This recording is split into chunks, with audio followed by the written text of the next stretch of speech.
Greetings, Trekkies and Trekkers. Well, our look at Deep Space Nine continues today with A Man Alone. So, here we go.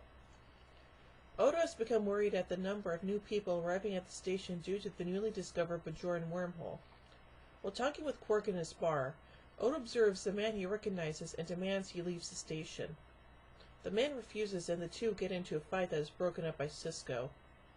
Odo explains to Sisko that the man is Ibudan, the smuggler of goods to Bajorans during the Cardassian occupation. Though considered a hero by some, Odo states that Ibudan let a young girl die when her parents could not afford the smuggled goods, and later killed a Cardassian officer. He has since gone free after the end of the occupation. Sisko warns Odo that he cannot take action against Ibudan without any evidence of a crime being committed. Later, Ibudan is found dead in one of Quark's holosuites. One of Ibudan's friends reports to Sisko and Kira that Ibudan was afraid Odo would kill him. No DNA is found at the scene of Ibudan's murder, other than that of Ibudan and the officers investigating the crime.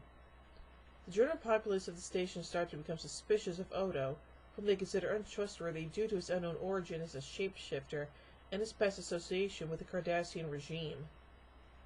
Sisko orders a formal investigation and temporarily relieves Odo of duty as head of security. Bashir discovers that Ibudan was performing medical experiments on a strange material in his quarters, despite having no training as a doctor or a scientist. Bashir continues to observe the samples in sickbay.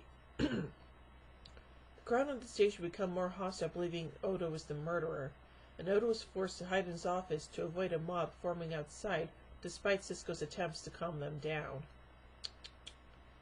Bashir suddenly arrives with new evidence. The sample from Ibudan has started growing into a clone of Ibudan. Sisko, Bashir, and Odo determined that the murdered Ibudan was also another clone, set up to incriminate Odo. They discover the real Ibudan hiding on the station, and now, with evidence, Odo is able to arrest him for the murder of his clone. In a side plot, Miles O'Brien struggles to help his wife Keiko O'Brien get used to living on the station, as she is unable to follow her interests. She offers to start a school to teach the children residing on the station, and persuades Sisko and Rom to enroll their children, respectively, Jake and Nog. Which, goes up really well until someone decides to, not be so happy about it later on in the season, but we'll get to that eventually. So overall, I think this episode is pretty interesting, and I do like a good murder mystery plot just as much as the next person. So overall, I give A Man Alone 4 warp cores out of 5. Well, tune in a little bit as we take a look at Babel.